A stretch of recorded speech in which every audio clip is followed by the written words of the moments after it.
إلى حضرة النبي صلى الله عليه وسلم وآله الكرام أصحاب العظام شؤون الله لهم الفاتحة. أعوذ بالله من الشيطان الرجيم. بسم الله الرحمن الرحيم. الحمد لله رب العالمين الرحمن الرحيم مالك يوم الدين إياك نعبد وإياك نستعين اهدنا الصراط المستقيم صراط الذين أنعمت عليهم غير المغضوب عليهم ولا الضالين آمين. أعوذ بالله من الشيطان الرجيم. بسم الله الرحمن الرحيم. الحمد لله رب العالمين والصلاة والسلام على أشرف الأنبياء والمرسلين وعلى آله وأصحابه أجمعين. اللهم يا عليم علمنا من علمك ما ترضى به عنا ولا تؤاخذنا بما تعلمه منا. يا عليم خلقنا بخلق العلم وحققنا بحقائق العلم. رب اشرح لنا صدورنا ويسر لنا أمورنا واحلل عقدة من ألسنتنا يفقه أقوالنا والحمد لله رب العالمين. الله أكبر.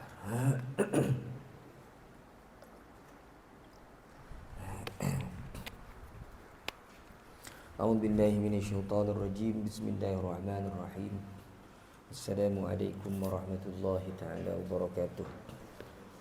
الحمد لله والصلاة والسلام على رسول الله وعلى آله وصحبه ومن والاه. أشهد أن لا إله إلا الله وأشهد أن محمدا عبده ورسوله. قال رب اشرح لي صدري ويسر لي أمري wahlul 'uqdatam min lisani yafqahu qawli. Amma ba'd. Yang berusaha pihak pengurusan Masjid An-Nur, ashabul fadilah, tuan-tuan guru, tuan-tuan imam, tuan-tuan haji, puan-puan hajah, tuan-tuan, puan-puan, hadirin hadirat yang dirahmati Allah Subhanahu wa taala sekalian. Alhamdulillah, tuan-tuan dan puan-puan, sama-sama kita panjatkan kesyukuran kehadiran Allah Subhanahu wa taala kerana masih lagi mengizinkan kita untuk dapat terus beribadah sampai ke hari ini. Syukur pada Allah, kita di antara insan terpilih untuk sama-sama menunaikan salat subuh secara berjemaah. Kemudian kita diberikan rezeki lagi tuan-tuan dan puan-puan untuk sama-sama duduk dalam majlis ilmu. Mudah-mudahan insya-Allah akan ada lagi rezeki-rezeki Allah, kebaikan-kebaikan yang Allah Ta'ala akan limpahkan kepada kita sepanjang hayat kita, mudah-mudahan insya-Allah tuan-tuan dan puan. Allahumma amin. Jadi pagi ni tuan-tuan, kita akan teruskan lagi kuliah tafsir kita ni. Kita bermula pada muka surat 107, iaitu masih lagi dalam surah Syu'ara ayat yang ke-86 insya-Allah. Ayat 86 surah Asy-Syu'ara, muka surat 107 buku saya ni lah. أعوذ بالله من الشيطان الرجيم. بسم الله الرحمن الرحيم. واغفر لأبي إنه كان من الضالين ولا تخزني يوم يبعثون يوم لا ينفع مال ولا بنون إلا من أتى الله بقلب سليم يوم لا ينفع مال ولا بنون إلا من أتى الله بقلب سليم وأزلفت الجنة للمتقين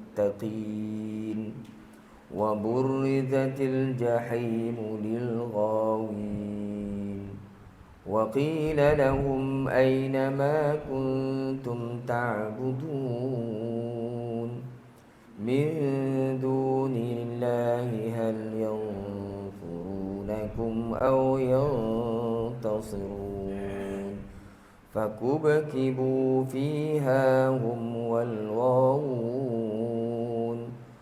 وجنود إبليس أجمعون صدق الله العظيم. Waghfir, semua roh yang mati sebelumnya ada huruf berbaris bawah, maka roh tu mesti dibaca dengan nipis. Waghfir, fir, jangan baca waghfir, fir tu tebal, ni waghfir. Li abi, abi innahu, huruf mad iaitu ya yang mati pada perkataan abi bertemu dengan hamzah dalam dua perkataan. Jadi ini mad jaiz munfasil, kita baca dengan 4 harakat. Li abi innahu, nun bersabdu. Semua nun yang bersabdu dalam Quran kita baca dengan gunnah, dengan dengung qadar 2 harakat. Innahu itu wajibul gunnah. Hu ada ha besar, kemudian ada huruf waw yang kecil. Ini pun dah banyak kali kita jumpa. Semua huruf waw yang kecil ataupun ya yang kecil duduk selepas huruf ha, ha gulung, ha besar tu, maka kita akan baca dia dengan 2 harakat. Seandainya di hadapan itu, di hadapan waw atau ya yang kecil itu huruf yang bukan hamzah berbaris, macam di sini huruf kaf. Kalau di hadapannya ada hamzah berbaris, itu kita baca 4 harakat sebab jadi mad silah tawilah. Yang ini mad silah qasirah, kerana di hadapan waw itu huruf kaf, bukan huruf hamzah yang berbaris. Innahu kana minadh-dhallin. Dhallin ni, dhal tu bukan lin ya. Jadi yang sebentuk dengan dhal ni, bentuk dia macam mana? Ada huruf mad yang mati. Selepas huruf mad yang mati ni sama ada huruf alif, huruf ya atau huruf waw. Selepas huruf mad tu ada huruf lain yang berbaris dan bersabdu. Dalam kes ni yang berbaris dan bersabdu adalah huruf lam. Mula-mula huruf alif, lepas tu lam. Lam tu bersabdu. Kalau jumpa macam ni bentuk dia, maka itu adalah mad lazim kalimi musaqqal. Minadh-dhal, dhal ni kita baca 6 harakat. Mad lazim semua 6 harakat. Minadh-dhalin, lin tu mad arid disukun. Boleh baca 2, boleh baca 4, boleh baca 6 harakat. Jadi dhal ni sama dengan perkataan al-haqqah. Ada alif mati, kemudian ada qaf bersabdu. As-sakhah. Atau perkataan lain, alif waw ya tiga-tiga ada. Qul, perkataan qul atuhajjunni dalam Quran juzuk 1, juzuk 2 salah. Ada huruf waw mati, ada huruf alif mati, ada ya mati. Jadi yang sebentuk dengan dhalin itu mad lazim kan musaqqal 6 harakat. Lin 2 4 6. Minadh-dhalin. Wala tukhzini yauma ba yang mati, qalqalah sughra, athun man arid disukun. Maka jadilah bacaan ni tuan-tuan.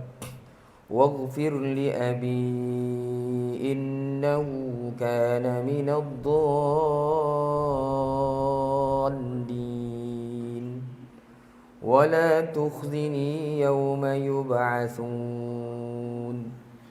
Wallahu alam. Itu dari sudut ilmu tajwid. Mari kita tengok sama-sama tuan-tuan dari sudut tafsiran insya-Allah. Bismillahirrahmanirrahim.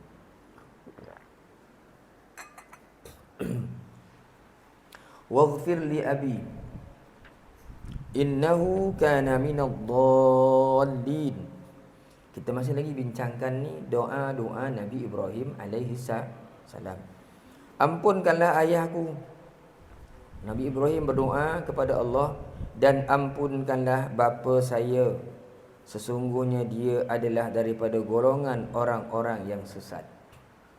Nabi Ibrahim minta Allah Ta'ala ampunkan dosa ayah dia yang sesat. Untuk orang-orang yang sesat, dia ada dua bentuk doa orang kafir tidak Islam. Satu, doa minta dia hidayah, minta Allah Ta'ala beri hidayah. Satu lagi doa minta ampunkan kesalahan dia. Itu dua doa yang berbeza.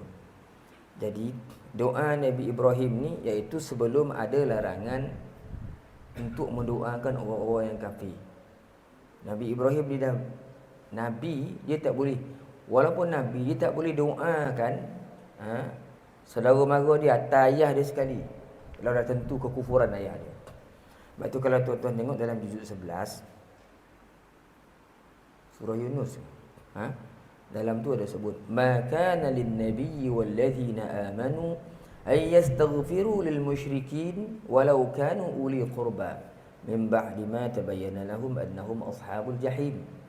Tidak boleh bagi nabi dan orang-orang yang beriman ay yastaghfiru lil musyrikin, untuk minta ampunkan kesalahan orang-orang yang musyrik, min ba'di ma tabayyana lahum annahum ashabul jahim, selepas nyata jelaslah dia adalah penghuni neraka. Jadi dalam kes ni kenapa pula Nabi Ibrahim minta doa untuk ayah dia ni? Jadi kita tengok ini ayat kemungkinan turun sebelum ada larangan kepada Nabi untuk meminta ampun kepada ayah.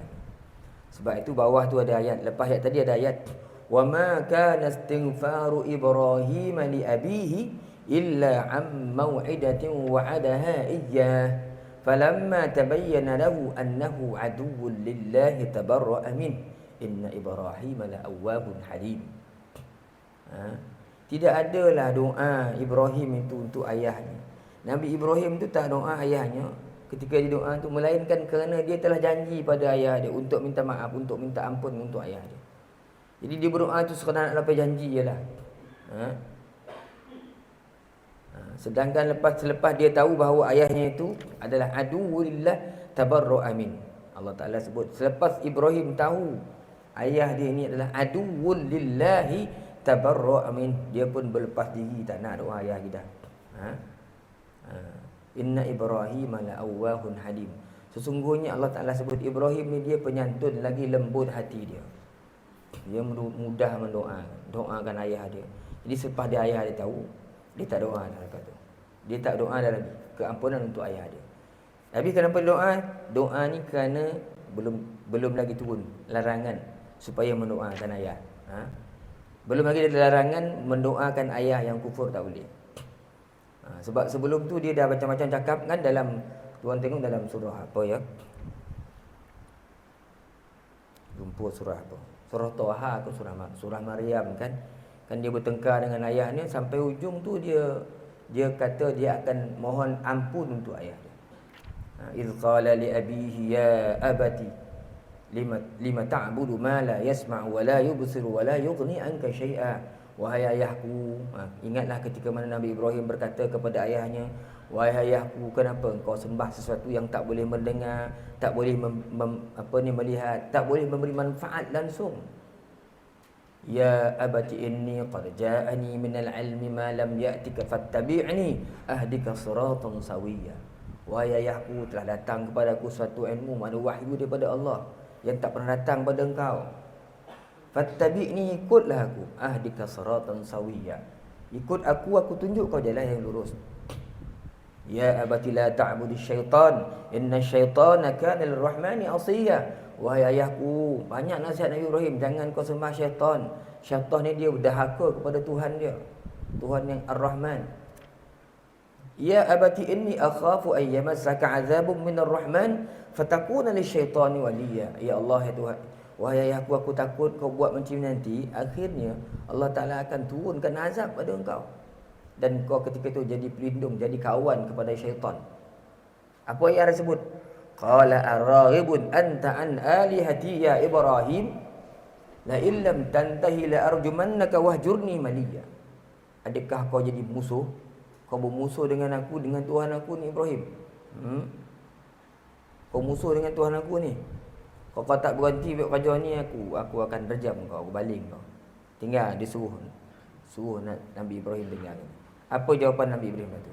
Qala salamun alaik sa'astaghfiru laka rabbi innahu kana bi hafiyya. Ini janji doa Nabi Ibrahim tadi. Moga engkau selamat, salam sejahtera, selamatlah kau ayahku. Sa'astaghfiru laka rabbi. Aku akan mohonkan ampun kepada Tuhanku untuk engkau.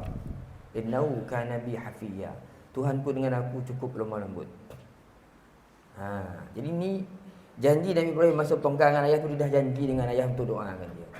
Sebab tu Allah Ta'ala sebut dalam ayat lain, Ibrahim tu doa untuk ayah dia kerana dia dah macam dah kes terlepas cakap. Dia akan doakan janji dia pada ayah. Maka dia pun sebut doalah tu sekadar orang kata tu nak lepaskan janji. Kita tak boleh mendoakan orang yang dah tentu musyrik kufurnya. Doa boleh, doa pada orang yang tidak beriman. Doa moga Allah Ta'ala berikan dia hidayah. Bukan doa minta Allah Ta'ala ampunkan dosa syirik, itu ayat itu tak betul. Doa minta Allah Ta'ala berikan dia hidayah. Sebab tu dalam tafsir Muni dia disebut, Inna Ibrahim yara abahu yaumal qiyamati alaihi al-ghabarah wal qatarah. Hadis sahih di Imam Bukhari. Sungguh besok di hari akhirat, Nabi Ibrahim melihat ayahnya di hari kebangkitan, hari kiamat esok, muka dia penuh dengan kebimbangan dan berdebu, wasah. Ghabarah ni sebenarnya debu. Qatarah ni dalam keadaan wasah. Kan? Dalam hadis Bukhari yang lain disebutkan juga, yalqa Ibrahimu abahu. Nabi Ibrahim dijumpa dengan ayah dia. Fayaqul ya Rabb innaka wa'adtani alla tukhzini yawma yub'atsun. Ya Allah, sungguhnya engkau telah menjanjikan kepadaku bahawa engkau tidak akan membuatku sedih ketika di hari kebangkitan. Dengan maksudnya Allah ampunkan aku, ampunkan ayahku ni. Fayaqulullahu ta'ala, Allah Ta'ala pun berfirman, inni haramtul jannata 'alal kafirin. Sesungguhnya aku haramkan syurga bagi orang-orang yang kafir. Maknanya Nabi Ibrahim di akhirat minta ampunkan juga dosa ayah dia. Berdasarkan hadis ni, Allah Ta'ala sebut aku haramkan syurga bagi orang-orang kafir. Mana tak boleh mendoakan orang kafir ni. Doakan keampunan, doa minta hidayah tu lain. Kan? Innallaha harramahuma wa nada ashabun nari ashabal jannati an afidu alaina minal ma'. Qalu innallaha harramahuma 'alal kafirin. Juzuk 8 kan, ayat akhir juzuk 8. Orang-orang ahli neraka menyeru ahli syurga, tolonglah bagi kami air sikit, makanan ko air sikit. Ahli syurga jawab, innallaha harramahuma 'alal kafirin. Allah Ta'ala mengharamkan air dan minuman dan makanan kepada orang-orang ahli neraka. Air dengan makan tak boleh bagi, nak masuk lagi dah tak boleh. Nak masuk pun lagi tak boleh. Jadi itu ayat waghfir li abi innahu kana minadh-dhallin.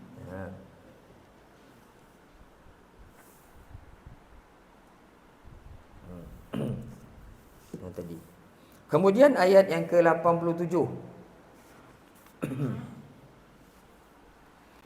Wala tukhzini yauma yub'atsun, dan janganlah engkau hinakan saya pada hari mereka dibangkitkan. Nabi Ibrahim doa, janganlah engkau hinakan aku ya Allah besok pada hari kaum aku, ayah aku bangkitkan besok kerana kemusyrikan mereka, kekufuran mereka. Ini doa-doa Nabi Ibrahim. Kalau tuan-tuan tengok kan, doa Nabi Ibrahim ni mula-mula dia minta supaya bila dia mati nanti Allah Ta'ala kekalkan sebutan dia nama baik. Orang cerita kebaikan dekat kita. Waj'alni lisana apa ni ayat tu, waj'alni lisana sidqin fil akhirin. Sebelum tu minta dia tinggal nama baik, orang cerita kebaikan tentang diri dia, bukan kejahatan diri dia. Kemudian tuan-tuan tengok Nabi Ibrahim doa lepas tu, waj'alni min warathati jannatin na'im. Jadikan aku ni Allah pewaris, aku ni boleh masuk syurga engkau. Nabi Ibrahim minta masuk syurga. Kemudian minta doa keampunan untuk ayah dia. Kan? Kemudian mohon pada Allah supaya di akhirat nanti, ya Allah jangan hina aku. Sebab tu kita doa tuan-tuan, ini di antara doa-doa yang sebenarnya Cerita kisah Nabi Ibrahim, tapi untuk mengajar kita. Kok kita doa macam tu jugalah, kan? Besok jangan kita tinggal mati, orang cerita keburukan kita. Biarlah yang sampai merebak di kalangan orang ramai adalah kebaikan-kebaikan kita. Mudah-mudahan bila orang sebut kebaikan-kebaikan, orang lain dongak, orang lain jadi bermotivasi dengan kebaikan kita tu. Seperti ulama-ulama hari ni, bila kita baca kisah dia orang, Nabi semayang macam ni, Sayyidina Umar macam ni semayang ni, Syekh macam ni, Syekh ni kalau puasa macam ni, aku baca Quran macam ni. Kita baca jadi motivasi pula. Kita jadi nak beramal pula. Jadi walaupun kita dah mati, tapi nama kita tu, semangat hidup kita dulu tu menjadi semangat pada orang lain. Besar pahalanya. Kita dah mati dah, tapi masih lagi dapat memberi galakkan pada orang yang hidup. Nabi Ibrahim doa supaya orang cerita baik-baik. Kita pun minta macam tu. Bila orang ingat kita, wajib dulu selalu pergi masjid. Jadi orang semangat masjid. Kalau kau kona cik dulu, dia tak pernah, dia jarang tak datang masjid. Jadi semangat pula orang di datang masjid kerana kita tu. Kan besar pahala tu, kebaikan tu berterusan walaupun kita dah mati. Inilah doa Nabi Ibrahim. Kemudian minta Allah Ta'ala masukkan dalam syurga. Dah besok mana ada tempat lain, kalau tak syurga ke neraka lah kita. Kan? Kalau tidak ke syurga ke neraka. Jadi minta masuk dalam neraka, syurga Allah Ta'ala. Kemudian tu bukan dia seorang, minta ampun ayah dia, kesalahan ayah-ayah. Ayah kita tidak kafir, tidak kufur. Ayah kita masih lagi beriman.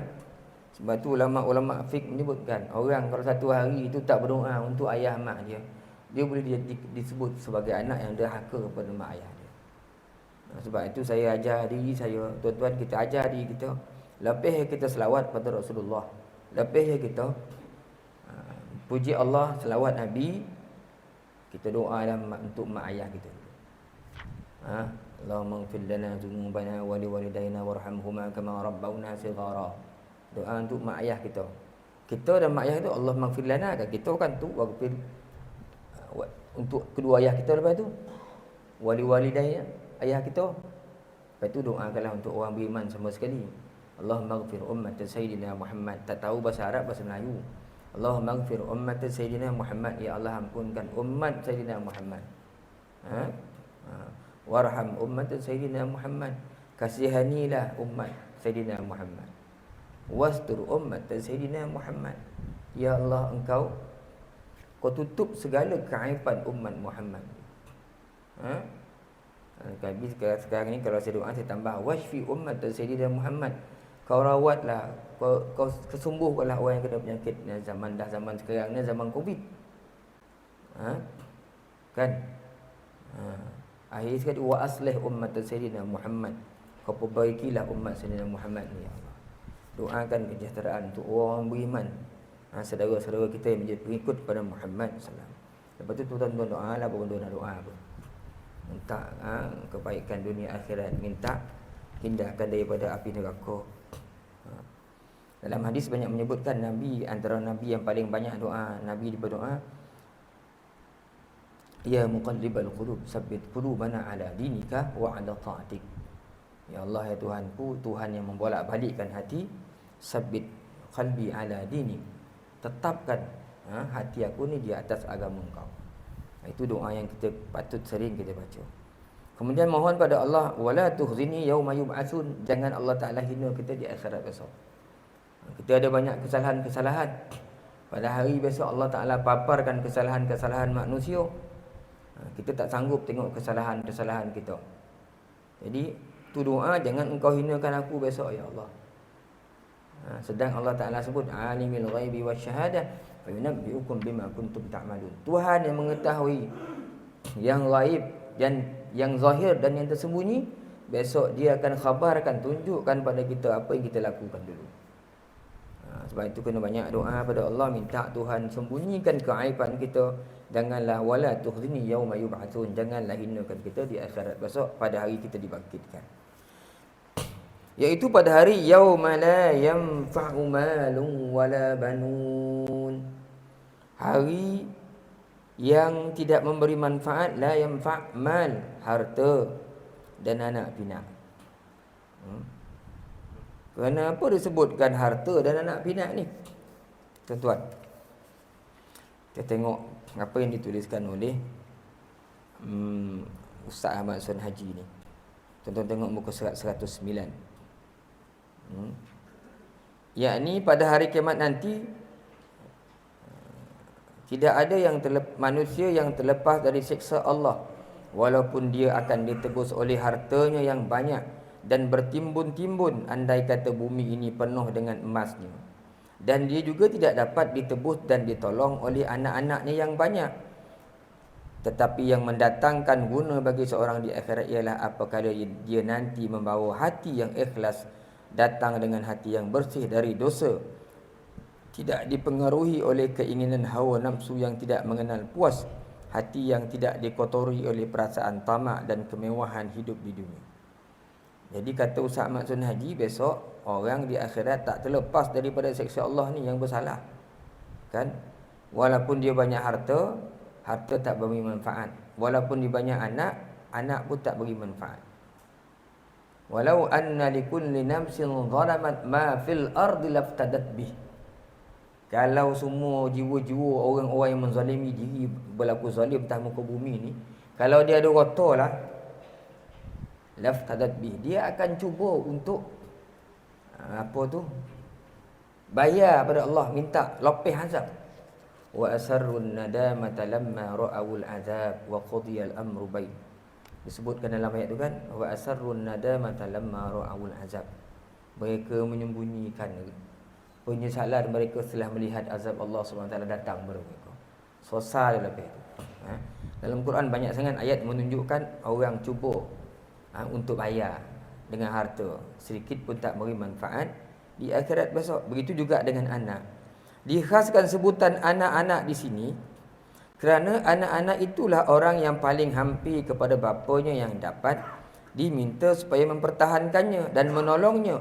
Kalaulah anak sendiri tidak lagi berguna, apalagi kerabat yang lain jauh sekali. Sebut harta dengan anak, dua-dua perkara ni yang banyak bantu kita. Di muka bumi ni kalau tak ada harta apa jadi? Kita jadi susah. Semua nakkan harta sekarang ni, kalau utama sebut harta je, duit lah nilaian kita. Nak beli air tobu RM1 pun tak apik, tak ada duit. Nak isi minyak pun tak ada kotor, tak boleh isi minyak. Nak makan kodai pun tak boleh, nak beli apa pun tak boleh, semua harta. Kata hari ni hartalah, hartalah yang banyak bantu kita. Tak ada harta habis kita. Ada harta senang, selesa sikit hidup kita. Anak itu juga, apa-apa hal kan minta tolong ke anak, telefon anak.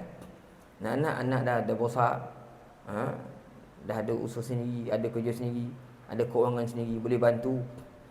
Apa-apa kau tolong jemput adik kau ni, semua pada anak-anak. Bila kita ada masalah, kita akan minta bantuan anak-anak kita.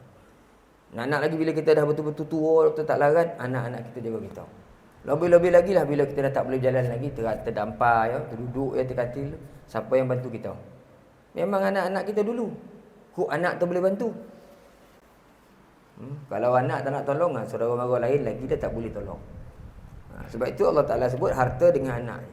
Walaupun dua-dua ni sayang, kau sayang, dua-dua ni banyak beri bantuan di dunia, di akhirat dua-duanya tak ada manfaatnya langsung di hadapan Allah Subhanahu Wa Ta'ala. Adapun perkara harta itu pula telah diriwayatkan bahawa para sahabat telah berkata, kalaulah kami tahu harta apakah yang paling baik, tentu kami mahu mengambilnya. Sahabat pernah tanya Nabi kan, ya Rasulullah, apa harta yang paling baik untuk nak bawa masuk akhirat besok? Kalau kami tahu ya Rasulullah, kami ambil harta tu, bawa ke akhirat.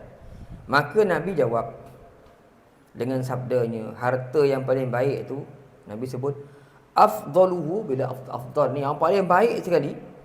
Harta yang paling baik, yang paling utama, Nabi kata harta yang paling utama ialah, Nabi pun senaraikan. Satu, lisanun zakir. Lidah yang dapat berzikir. Lidah yang boleh berzikir, satu nikmat besar. Ulama-ulama dulu-dulu yang hebat-hebat ni adalah ulama-ulama yang telah menempuh jalan melalui kaedah zikir. Ala bi zikrillahi tatmainnul qulub. Ingatlah, dengan berzikir, dengan Allah, hati akan menjadi tenang. Kan?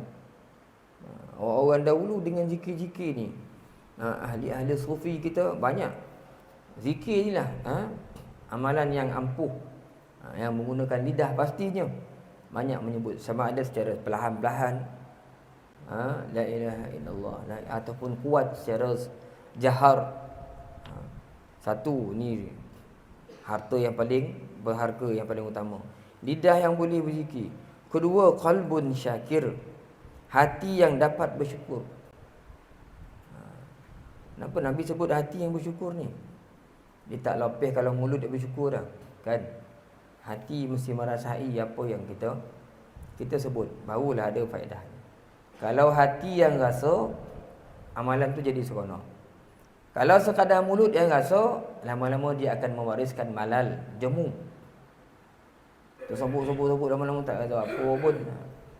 Kita semayang, tak hari semayang, baca, lama-lama letih semayang, tak rasa apa-apa pun semayang ni.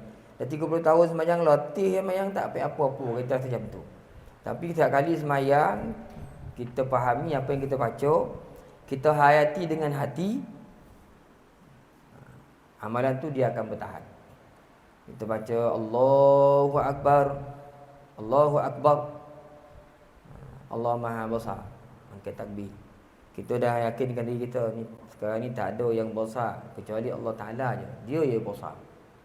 Kita pun baca Bismillahirrahmanirrahim, dengan nama Allah yang Maha Pemurah lagi Maha Penyayang. Kita rasa, ya Allah, ya Tuhanku, aku tahu kau memang penyayang, ya Allah, aku banyak hajat ni, ya Allah, banyak kesalahan. Masa tu kita leko dengan dunia, kata Alhamdulillahirrabbilalamin, segala puji bagi Allah. Kita ingat dah kita puji Tuhan, jadi kita rasa seronok sebab kita faham apa kita sebut, dan kita rasai, kita hayati, kita menikmati momen itu. Dah momen pula dah, kita menikmati saat tu. Dia kau putih pula dah, kita menikmati saat tu, dia jadi seronok lah dia. Setiap kali kita akan seronok je, jumpa Allah seronok. Jadi akhirnya amalan tu dia akan kekal, dia istiqamah, sebab hati kita dapat rasa. Kalau hati tak rasa ni tak jadi dia, kan? Sebab tu sebut qalbun syakir, hati yang bersyukur. Syukur ni kena rasai sungguh-sungguh pada Allah Ta'ala. Seronok bila ada hati yang boleh bersyukur. Wa zaujatun salihah, yang ketiga Nabi sebut isteri yang baik. Kalau isteri kita tak baik, jadi susah kita. Besok dia tu adalah amanah. Isteri ni amanah, kan? Amanah Allah Ta'ala, anak-anak amanah pada kita. Kita tak lapis kalau kita seorang semayang, isi semayang, kecuali dah cakap, dah berbuih-buih mula kita cakap, ta'un dia dengar, abang nak masuk syurga kan, pilih masuk syurga seorang-seorang, saya tak kisah dah, kata dia. Yang itu kita tak yalah, tak boleh cakap apa dah. Tapi isi memang tanggungjawab kita. Alangkah baiknya kalau isi itu isi yang baik. Ini bangun pagi kita baca Quran, mokak lah, pilih sekolah tadi. Aku dapat bini macam tu, memang payahlah kita. Ini cerita kawan saya dulu ni. Dia kahwin, bini marah-marah. Dia baca Quran, sejak berkumpul orang baca Quran, bini marah dia. Lepas tu dia kata kat bini, kau kalau marah sekali lagi ada yang kahwin, nombor 2 yang tak marah dah baca Quran. Tanya bini bini ke buat raja lah tu. Tuan, kalau kau marah hari aku baca Quran ni, aku kahwin seorang lagi yang tak marah aku baca Quran. Alangkah baiknya kalau pagi-pagi isi kita yang kejut kita. Kita bangkang-bangkang baru nak masuk gigi, dia dah sembahyang tahajud dah. Memang kita sajuk hati kita ni, ya Allah, ya Tuhanku. Dia sembahyang, dia kejutlah anak-anak. Kita rasa memang seronok dah dapat isi macam tu.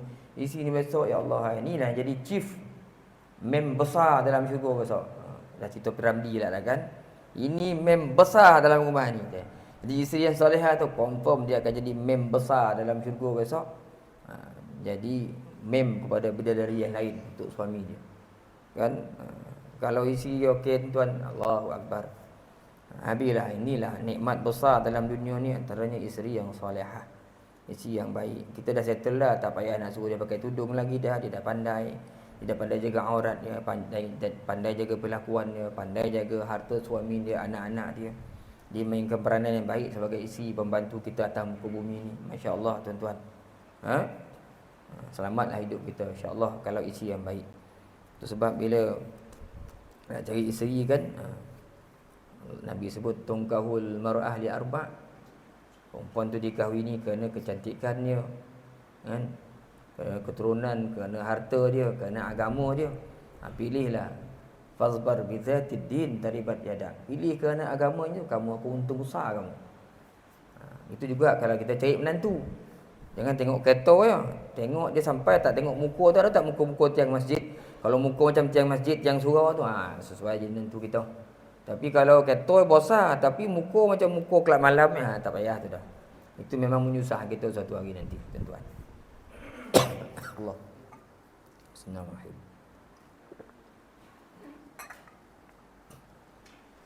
Jadi isteri yang salihah.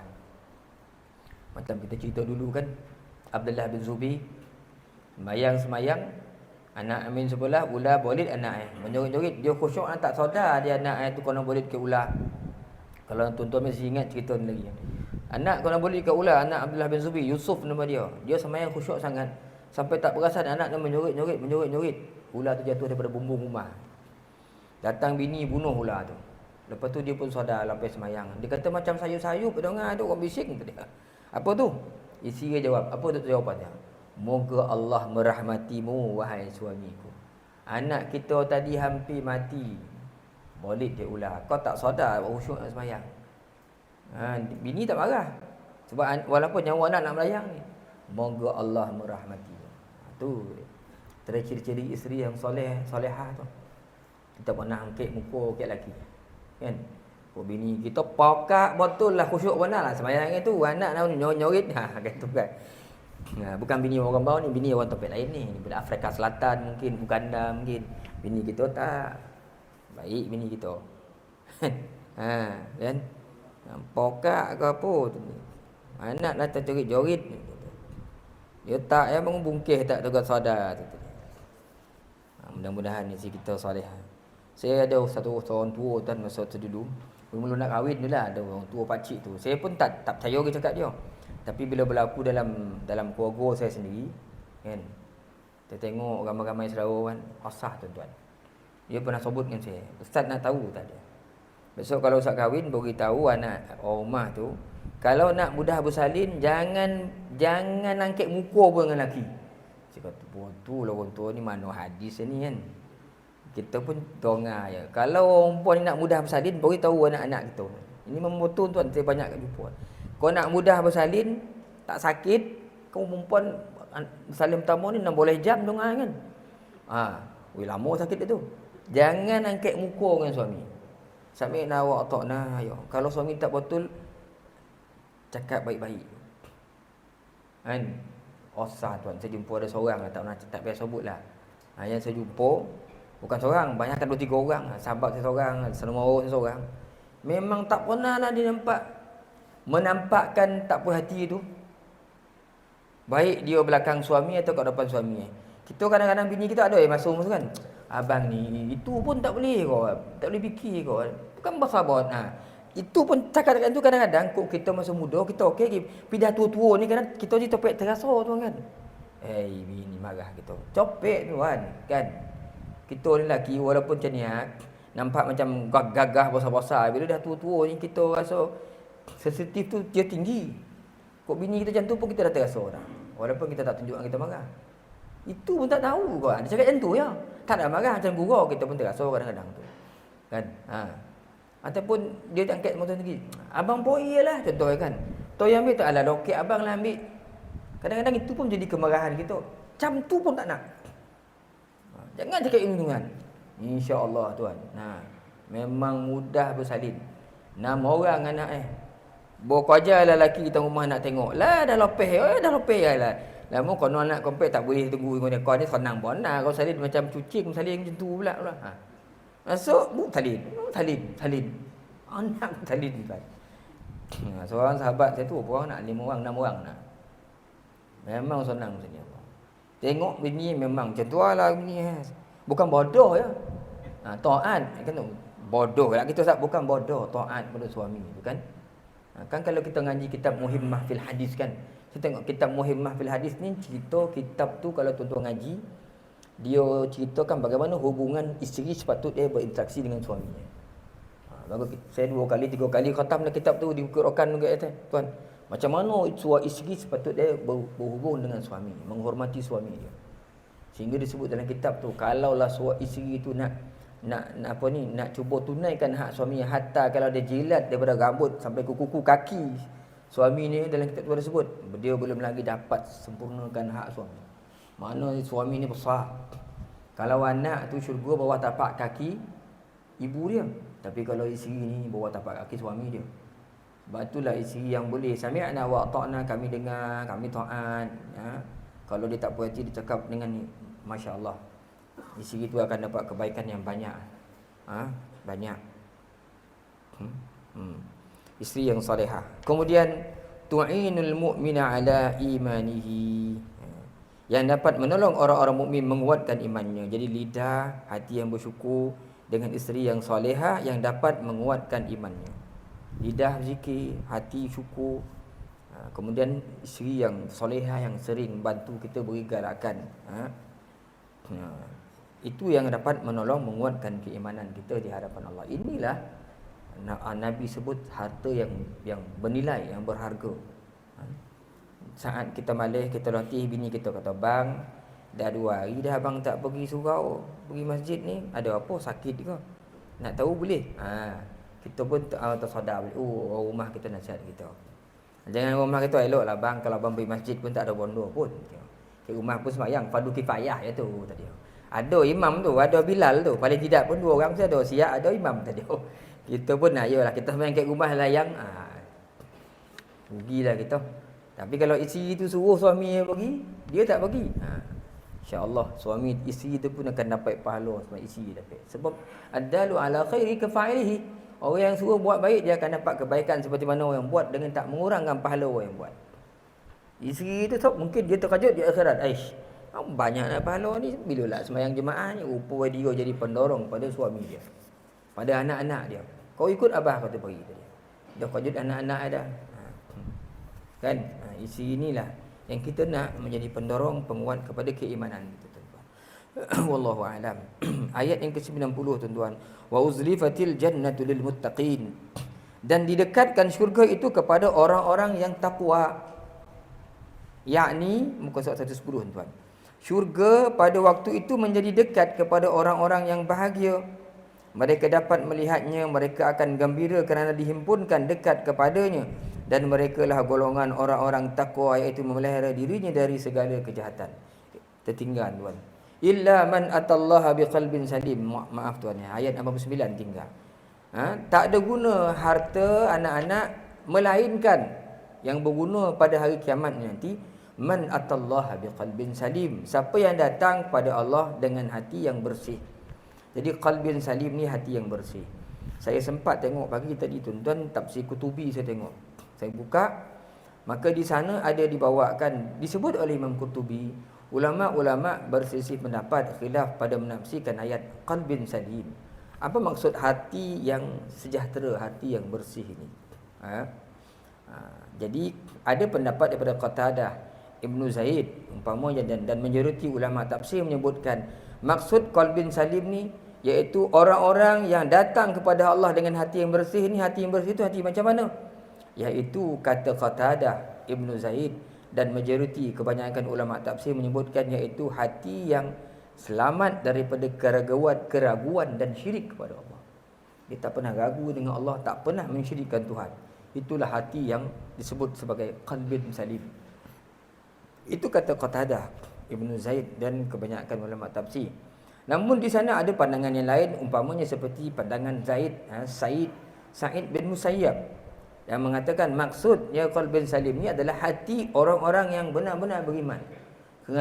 Kerana hati orang beriman ni, dia tidak ada sifat nifaq, sifat-sifat yang lain, sifat-sifat kufur, sifat-sifat yang mazmumah, yang terkeji. Jadi hati yang salim ini, hati yang sejahtera ni hati orang-orang yang beriman, kata Sa'id bin Musayyab. Ada pandangan yang lain lagi, antaranya pandangan daripada Abu Osman As-Sayyari yang menyebutkan hati yang salim ini, yang sejahtera ni, iaitu kata dia hati yang kosong daripada perilaku bid'ah dan tenang kepada sunnah. Hati orang yang suka mengamalkan sunnah dan dia tak buat bid'ah, perkara-perkara yang yang Nabi tak buat. Kan kalau kita bid'ah kan kena satu kuliah sekali lagi lah kan. Bid'ah hasanah, bid'ah sayyi'ah kan. Cukuplah kita faham hari ni seperti mana fahaman kebanyakan orang ahli sunnah wal jamaah. Bid'ah ni ada dua kan, bid'ah yang qaji, bid'ah yang baik. Bid'ah yang baik tak masuk dalam bid'ah ni ya. Semayang jemaah tarawih pun Nabi tak buat, tapi Sayyidina Umar buat. Kan ngong khabar bid'ah belakang. Kan kita walaupun dia bid'ah, kita terima dia sebagai bid'ah yang hasanah. Seperti mana dinyatakan oleh ulama-ulama yang lebih memahami. Jadi kita ikut yang itulah. Jadi bid'ah-bid'ah yang dibolehkan ni tak apa, tak ada masalah. Itu pandangan Abu Osman As-Sayyari. Dan akhir sekali Imam Qurtubi bawakan pandangan daripada Ad-Dhahhak. Kata dia maksud salib ni murni. Imam Qurtubi kata saya lebih condong kepada pendapat Dhahhak ni, kerana murni ni, hati yang murni ni telah mencakupi semua maksud yang disebut oleh ahli tafsir sebelum ni. Kosong daripada syirik ke, mengamalkan sunnah ke, tak ada buat bid'ah ke, selamat daripada keraguan ke, maknanya hati tu mesti murni. Jadi perkataan murni ni dia merangkumi semuanya, kata Imam Qurtubi rahmatullah alaihi. Kalau dalam tafsir Ibnu Katsir, saya pun tengok dari tafsir Ibnu Katsir, tafsir banyak tuan. Ibnu Katsir ada menakalkan, memindahkan kata-kata daripada Ibnu Sirin dalam tafsir dia. Kata dia, Ibnu Sirin menyebutkan maksud qalbun salim itu, iaitu mengetahui bahawa Allah itu adalah benar, dan sesungguhnya hari kiamat itu tidak ragu-ragu lagi pasti akan datang, serta Allah besok akan bangkitkan orang daripada kubur. Itulah maksud hati yang sejahtera, kata Ibnu Sirin. Jadi orang yang datang dengan hati yang sejahtera ni qalbun salim, maksudnya apa maksud hati yang salim, yang sejahtera? Iaitu hati yang mengetahui Allah itu benar, hari kiamat itu benar, hari kebangkitan itu benar. Siapa yakin tiga-tiga ni, dia yakin sungguh, maka itu adalah hati yang salim. Maknanya kalau orang di dunia dia yakin semua-semua ni, pasti dia akan beramal ibadah, dia akan memelihara diri dia, sebab dia tahu Allah, hari kebangkitan, besok akan dinilai segala amalan itu benar, maka dia akan jaga diri dia. Itulah hati orang yang sejahtera, selamat di dunia, tuan-tuan. Sehingga tuan-tuan cukuplah sekadar itu. Ayat wa uzrifatil jannatul muttaqin ni kan bersambung dengan ayat syurga neraka, jadi panjang huraian itu kan. Kita berhentilah kat sini, dah 7.30 tuan-tuan, cukuplah sekadar itu. Mudah-mudahan ada kebaikannya tuan-tuan pertemuan kita pada pagi ini. Mudah-mudahan Allah Subhanahu Wa Taala sentiasa menjaga amal kita, membimbing kita, menjadikan hati kita hati yang lunak dengan perkara-perkara yang menyelamatkan kita di akhirat, seumpama solat berjamaah, seumpama puasa sunat, Al-Quran, zikir, selawat, istighfar, duduk lama dalam majlis-majlis ilmu, umpama ini tuan-tuan. Mudah-mudahan semua ini menjadi insya-Allah sahabat mainan kita sepanjang hayat kita selagi kita masih bernyawa ni lah, mudah-mudahan. Dan kita mohon ampun pada Allah dengan asbab kita duduk dalam majlis ilmu ni tuan-tuan. Mudah-mudahan dengan berkat majlis seumpama ini, majlis kita membincangkan ayat-ayat Allah ni, supaya Allah Ta'ala ampunkan dosa kita, ampunkan dosa isteri kita, dosa kedua ibu bapa kita, dosa dua mertua kita, dosa adik-beradik kita, kaum kerabat kita, dosa jiran tetangga kita, sahabat andai kita, kaum muslimin dan muslimat umumnya tuan-tuan. Mudah-mudahan ya Allah ampunkan kesalahan kami semua, masukkan kami semua dalam syurga-Mu ya Allah dengan redha-Mu, mudah-mudahan. Allahumma amin. Aqulu qawli hadza, astaghfirullah li wa lakum. Assalamualaikum warahmatullahi taala wabarakatuh.